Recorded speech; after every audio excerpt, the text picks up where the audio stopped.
빌립보서 2장 12절에서 18절. 그러므로 나의 사랑하는 자들아, 너희가 나 있을 때뿐 아니라 더욱 지금 나 없을 때에도 항상 복종하여 두렵고 떨림으로 너희 구원을 이루라. 너희 안에서 행하시는 이는 하나님이시니 자기의 기쁘신 뜻을 위하여 너희에게 소원을 두고 행하게 하시나니, 모든 일을 원망과 시비가 없이 하라. 이는 너희가 흠이 없고 순전하여 어그러지고 거스르는 세대 가운데에서 하나님의 흠없는 자녀로 세상에서 그들 가운데 빛들로 나타내며 생명의 말씀을 밝혀 나의 다름질이 헛되지 아니하고 수고도 헛되지 아니하므로 그리스도의 날에 내가 자랑할 것이 있게 하려 함이라. 만일 너희 믿음의 재물과 섬김 위에 내가 나를 전제로 드릴지라도 나는 기뻐하고 너희 무리와 함께 기뻐하리니, 이와 같이 너희도 기뻐하고 나와 함께 기뻐하라.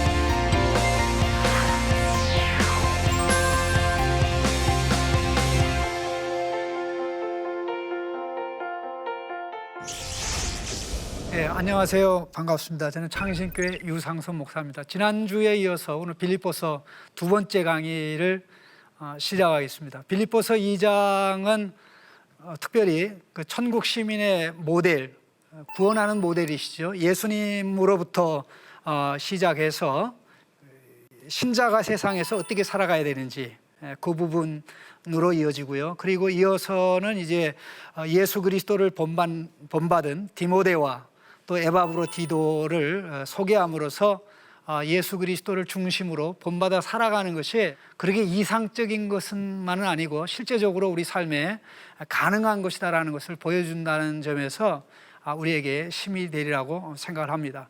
특별히 2장의 내용이 진행되는 가운데 우리가 염두에 둬야 될 부분은 1장 27절에 보면 이 말씀을 하면서 너희가 한 마음으로 서서 한 뜻으로 복음의 신앙을 위하여 협력하는 것, 이렇게 말씀하고 2장 앞부분에 와서 그리스도 안에서 이런 위로가 있다면 이러한 것을 다 동원해서 같은 마음을 가지고 같은 사랑을 가지고 뜻을 합하여 한 마음을 품어 이렇게 되라 하고 이야기한다는 점에서 새로운 것을 얘기하는 것이 아니라 1장에서 얘기한 부분, 1장 27절에서 얘기한 천국 시민의 합당한 삶을 구체적으로 이제 풀어 간다는 굉장히 중요한 의미를 가지고 있습니다. 특별히 3절, 4절에 이런 말씀을 합니다. 3절에 아무 일에든지 다툼이나 허용으로 하지 말고 오직 겸손한 마음으로 각자 자기보다 남을 낮게 여기고 각각 자기의 일을 돌볼 뿐더러 각각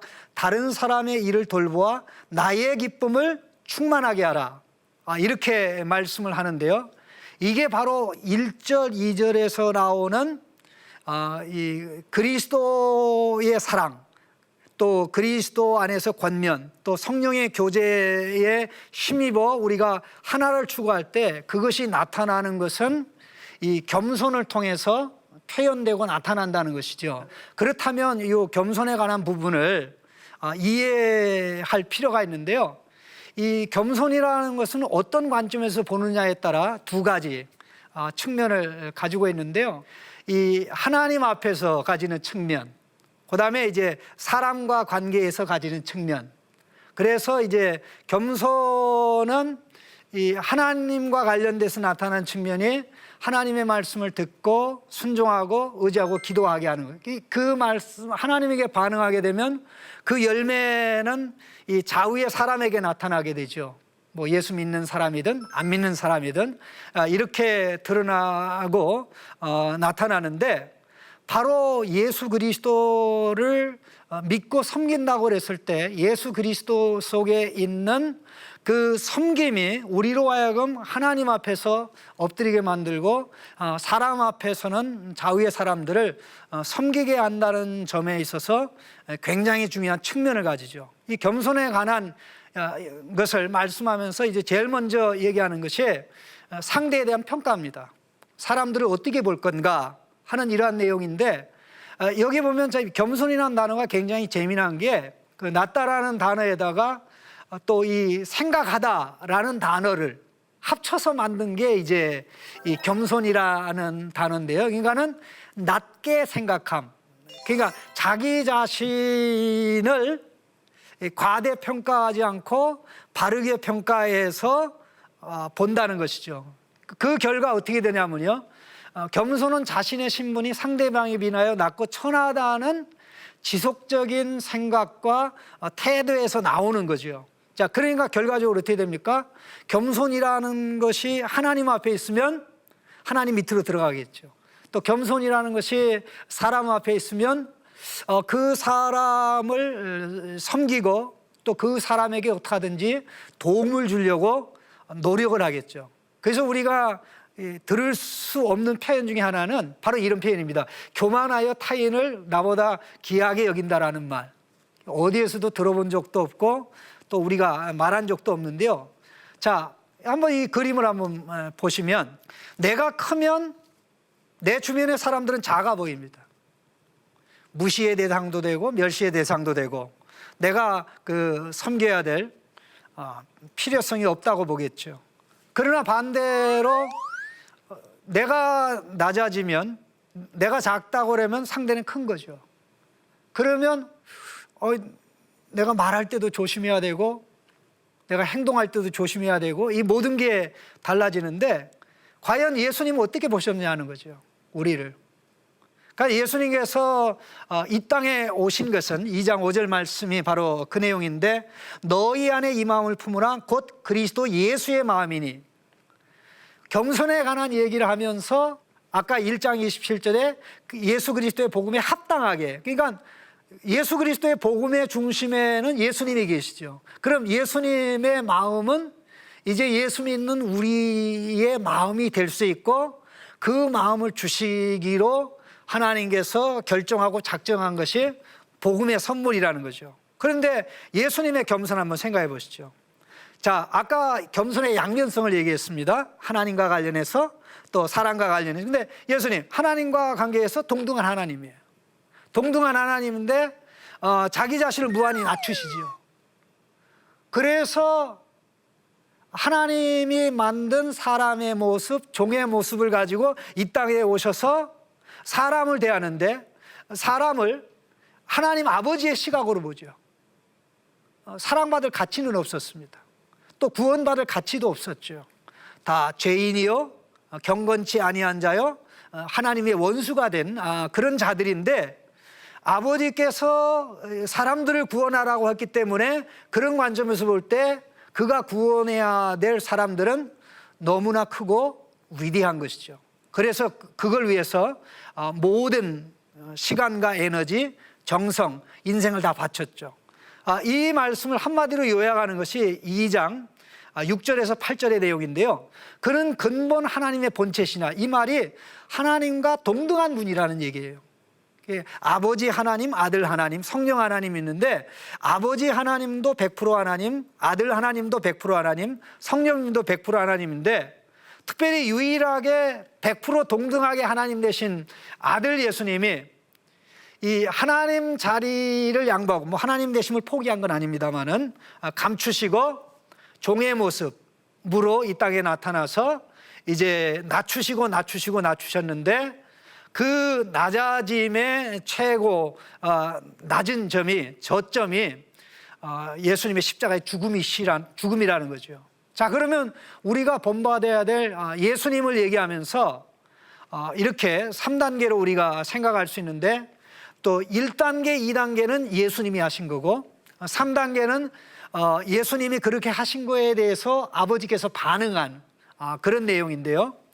자, 이 천상에서 하나님과 동등하신 분이 아버지의 명령에 따라 마리아의 몸에 태어나서 또 죄인들 가문에 태어나서 죄인이 받아야 될 대접을 받고 고통 가운데 사시다가 마지막에는 십자가에서 자기 자신을 희생물로 자기 자신을 완전한 순종의 모습으로 하나님께 드리는, 그래서 예수님의 인생은 십자가 죽음에 이르기까지 낮아지고 낮아지고 낮아지고 낮아지는, 그러니까 예수님의 인생은 겸손으로부터 시작해서 더 낮아지는 겸손으로 이게 절정이 간 게 예수님의 십자가 죽음이시고, 그 결과 하나님께서 예수님을 지극히 높여 모든 이름 위에 뛰어나게 하셨다.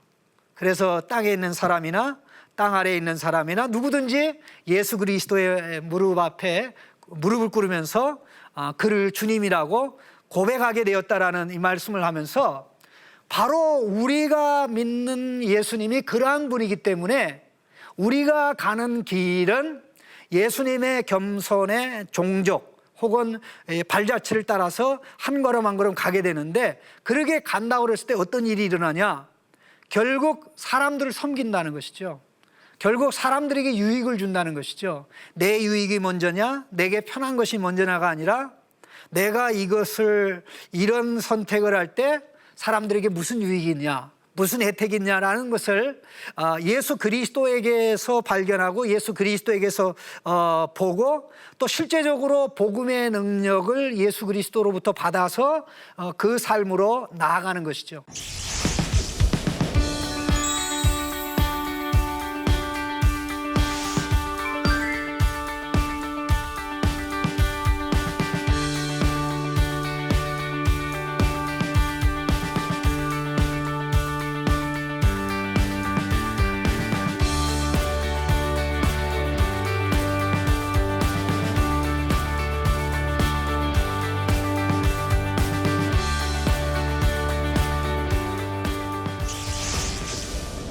자, 이렇게 말씀을 하면서 바로 이어서 이제 성도들이 예수 그리스도의 겸손을 가지고 산다 할 때 그것이 어떤 모습으로 세상에서 나타나느냐라고 얘기하는 것이 바로 2장 12절부터 사도 바울이 말씀하고 있는 이 겸손은 구원을 이루어가는 삶으로 나타나야 된다, 이렇게 말씀을 하고 있는데요. 이 구절을 좀 같이 좀 읽어볼 필요가 있는데요. 그러므로 나의 사랑하는 자들아, 너희가 나 있을 때뿐 아니라 더욱 지금 나 없을 때에도 항상 복종하여 두렵고 떨림으로 너희 구원을 이루라. 너희 안에 행하시는 이는 하나님이시니 자기의 기쁘신 뜻을 위하여 너희에게 소원을 두고 행하게 하시나니. 자, 이 말씀 가운데 가장 놀랍고 충격적인 말씀은 구원을 이루라는 말씀입니다. 구원은 받는 건데 이루라고 하면 우리로 하여금 구원에 대해서 능동적인 적극적인 노력을 하고 마치 우리가 구원에 기여하는 것처럼 말씀하는 거 아니냐, 그런 생각을 할 텐데, 실제적으로 그런 뜻은 아니고, 우리가 두렵고 떨림으로 구원을 이루어야 되는 것은 우리 안에서 하나님이 이 구원의 역사를 행하시기 때문에, 하나님이 우리 안에서 행하시는 역사에 대한 순종으로, 그래서 항상 복종하여, 이게 나오는 겁니다. 왜냐하면 믿음의 표현이 복종, 순종으로 나타나는데, 그 가장 첫 번째 나타나는 것은 내 안의 역사는 성령 하나님이 나를 변화시켜 예수님을 닮게 하려는 역사에 대한 반응으로 하는 것이 구원을 이루는 것입니다. 그래서 이 부분과 관련해서 우리가 좀 더 생각할 부분이 바로 이 내용인데요. 외형적으로는 우리가 구원을 이루는 거지만 내적으로는 이미 그 이유와 근거는 하나님, 여기서 하나님은 성령 하나님을 가르칩니다. 성령 하나님이 안에서 하신다는 거죠. 성령 하나님이 앞에서 주도하는데 두 가지랍니다. 의지의 변화입니다. 의지의 변화. 자원함을 일으켜요. 그리고 또 하나는 그 의지를 행할 수 있는 능력을 주시죠. 사람은 의지는 있어도 능력이 없어서 못하든가, 능력은 있는데 의지가 있어서 못하는가, 이 둘 중에 하나, 이런 문제가 발생하는데, 이 두 문제를 우리 안에서 성령 하나님이 근본적으로 해결하기 때문에 이 역사에 반응하는 것이 신자가 이루어야 될, 세상에서 이루어야 될 구원이다 라는 것인데요. 자, 이것을 좀 정확하게 이야기해서 우리가 좀 구원에 대해서 좀 잘못 생각하는 부분에 대해서 제가 좀 잠깐 말씀을 드리겠습니다. 이 사람들은 구원이 뭐냐라고 얘기하면 뭐 죽어서 천국 가는 거요라고 대답하는 경우가 굉장히 많습니다. 그러면 제가 그래요. 죽어서 천국 가는 게 구원이라면 아직 구원 못 받았네요. 그렇게 제가 던지기도 하는데, 뭐 천국 들어가는 뭐 표 혹은 천국 입장하는 자격증, 이런 것으로 우리가 생각할 수가 있는데, 구원은 우리가 받는 그 어떤 것이 아니고 우리 안에 이루어지는 변화라는 것이죠. 그래서 서너 가지를 기억한다면, 신분의 변화, 그 다음에 인격의 변화, 그 다음에 생각의 변화, 사상의 변화, 행위의 변화. 그러면 예수님이 기준이 된다는 거죠. 예수님의 신분으로, 신자가 예수님이 하나님의 아들이고 의인이고 그 신분이 우리의 신분이 되죠. 예수님의 인격으로 예수님의 성품, 예수님의 사상이 우리 사상, 또 예수님의 사신 삶을 살아가는 이런 것으로 이제 변화가 일어나는 것이 구원인데, 대부분 사람들에게 물어보면 구원에 대해서 문장으로 얘기하라고 그러면 이렇게, 나는 구원 받았다, 나는 구원 받았다. 이 말 속에는 구원이 완성됐다는 그런 그 개념이 생각이 들어있는데요. 우리가 꼭 기억을 해야 될 것은 예수 믿을 때 구원이 시작이 되는 것이지 완성되는 게 아닙니다. 마치 구원이라는 것은 어린아이가 태어나는 거하고 거의 비슷합니다. 어린아이가 엄마 뱃속에 딱 태어났는데 다 됐다, 내 마음대로 살아야지 한다면 그 애는 반드시 죽게 돼 있습니다. 예수 생명을 가진 자로 태어나 예수 그리스도의 사랑의 보살핌, 복음의 양식을 끊임없이 먹고 마심으로 예수님 모습으로 변화되어 가는 것이 구원이기 때문에, 우리가 구원에 대해서 정확한 문장으로 얘기한다면, 나는 혹은 당신은 구원을 받고 있다, 나의 구원이 시작됐다, 이제 살만하다, 이런 개념으로 이해할 때 아까 2장 12절에서 말씀한 너희 구원을 두려움과 떨림으로 이루어가라 하는 말씀을 이해할 수 있다는 것이죠. 좀 더 말씀을 드리면, 이 구원은 아담의 죄로 인하여 타락한 인간이 하나님의 형상으로 회복되는 모든 과정입니다. 하나님의 형상으로 사는 것이 인간의 지극히 큰 영광이고 존귀인데, 거기에서 이제 떠나게 됐다는 거죠. 그렇다면 하나님의 형상으로 회복되어 생각도 하나님을 따라서, 감정도 하나님을 따라서, 행동도 하나님을 따라서, 또 계획하는 것도 하나님을 따라서 모든 것이 된다는 그런 의미이기 때문에 그것을 가장 잘 보여주시는 분이 예수님이죠. 예수님은 그런 말씀을 하셨습니다. 나는 내가 스스로 할 수 있는 게 아무것도 없다. 내가 하는 거는 다 아버지께서 시키는 것이고, 내가 하는 말은 다 아버지께서 할 말을 줬기 때문이다. 그렇기 때문에 그러한 이유로 예수님 속에 아버지가 보이고 예수님이 하는 일 속에 아버지가 드러나죠. 그렇다면 하나님의 완벽한 아들 예수님, 그 예수님으로 말미암아 하나님의 아들이 되고 딸이 된 우리의 모습 속에 예수님의 모습이 이루어지는, 바로 그게 하나님의 형상으로 회복되는 거죠. 예수님이 하나님의 형상, 또 아담은 하나님의 형상이었지만 하나님의 형상을 상실해서 아담의 모든 후손들이 하나님의 형상이 아닌 이 어그러진 모습으로 살아가는데, 하나님의 형상으로 회복되는 게 예수 믿는 것으로 시작돼서 우리 구원이 완성되는, 우리 주님이 재림하실 때 우리가 완전히 100% 우리의 몸까지도 예수님을 100% 닮게 되죠. 그런데 이 부분에 있어서 굉장히 중요한 짚고 넘어가야 될 내용이 있는데, 바로 이 구원의 시작이 있고 또 구원의 진행이 있고 완성이 되는데, 이 구원은 동일한 구원이에요. 구원 1, 구원 2, 구원 3이 있는 게 아니라, 마치 아이가 태어나면 그 한 아이가 태어나서 성장해서 성숙해지는 것처럼 구원이 그와 같은 개념이라는 것인데, 자, 이 아이가 태어나는 것처럼 구원의 시작이 우리가 하는 것이 아니라 하나님이 하는 겁니다. 복음의 말씀을 가지고 사람들이 와서 우리에게 전하죠. 그럴 때 성령님이 복음의 말씀을 가지고 우리가 예수 믿을 수 있도록 우리를 태어나게 하죠. 그때 전적으로 수동적이죠.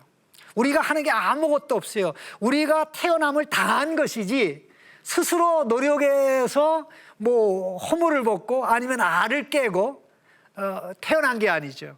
그래서 100% 하나님의 역사고 우리의 노력은 0% 제로죠. 그리고 이 구원의 완성도 보면 이것도 놀랍게 100% 하나님의 역사입니다. 우리가 아무리 노력하고 애를 쓰고 수고를 해도 우리 몸을 영광스러운 예수님의 몸처럼 바꿀 수가 없어요. 그런데 이 진행을 주목해야 됩니다. 진행을 주목해야 돼요. 이 구원이 시작돼서 진행되는 과정에서는 성령님의 역사가 100%고 성령님의 역사에 반응해서 우리가 능동적으로 하는 게 100%입니다. 자, 보세요. 구원의 시작에 있어서 하나님이 하시는데 이거는 과정에 걸쳐서 긴 시간에 일어나는 게 아닙니다. 단번에 탁 일어납니다. 마지막 우리 구원의 완성도 예수님이 재림하실 때 순간적으로 일어나죠. 그런데 우리 구원의 진행이라는 것은 태어난 아이가 성인이 되기까지 시간, 날, 뭐 해 이렇게 여러 과정을 긴 시간의 과정을 했는지 구원의 진행도 마찬가지입니다.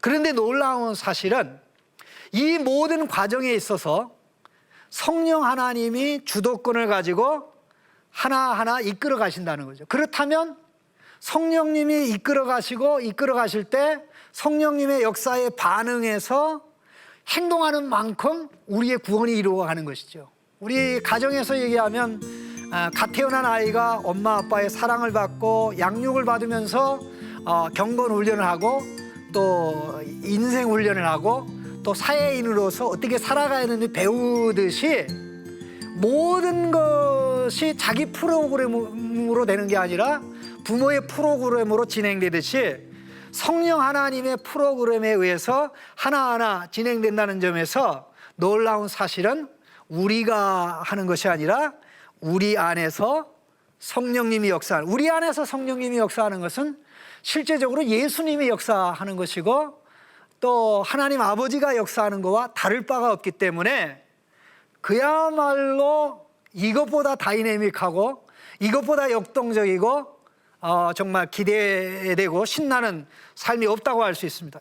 자, 신자가 이제 구원을 이루어 간다 그랬을 때 어떤 모습으로 세상에서 우리가 나타나느냐 하는 이것을 보여주는 것이 바로 그 빌립보서 2장 그 다음 절에 나오는 내용입니다.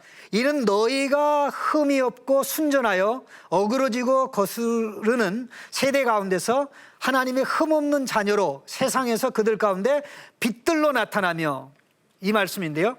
우리의 구원이 이루어진다는 것은 결국 우리가 하나님의 자녀로 성숙하게 돼서 세상 사람들이 우리를 볼 때 저 사람 하나님의 자녀네 혹은 하나님의 아들이네 하나님의 딸이래 하는 인식을 가지고 우리를 대하게 된다는 것이죠. 이 내용을 제가 헬라어로 분석해 보니까 굉장히 재미난 게 이 알파예요, 알파. 이게 이 알파가 셋이 나오는데요. 영어에 뭐 A로 표현됐습니다만은 이 헬라어로는 알파입니다. 이 하나님의 자녀가 하나님의 계명과 관련해서는 책망받을 것이 없는 자로 변화되는 거죠.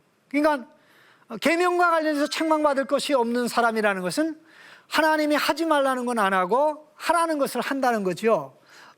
두 번째는 세상과 관련해서는 이 순전함, 여기도 이제 알파인데요. 이 순전하다는 것은 세상 것이 섞이지 않았다. 세상과 타협하지 않는, 예수님이 세상과 타협하지 않고 살아가는 것처럼 우리가 살아가는 것을 의미하는 건데요. 복음을 위해서는 희생과 고난을 당하는 것도 나는 기꺼이 마다하지 않겠다는 모습 속에 드러나는 것이고요. 그리고 이것이 예수님의 모습과 관련해서 또 A, 알파로 나오는데요. 흠이 없고 틈이 없고요. 이것은 예수님이 이 세상에 사시면서 도덕적으로나 행위적으로나 사람들에게 지탄받는 일을 하신 일이 없습니다. 복음서 내용을 쭉 보면 예수님이 비난받기는 했지만 예수님의 행위로 비난받기보다는 제자들의 행위로 비난받은 것을 보면 우리가 예수님이 이 세상에서 어떤 모습으로 살았는지 명확하게 알 수가 있습니다.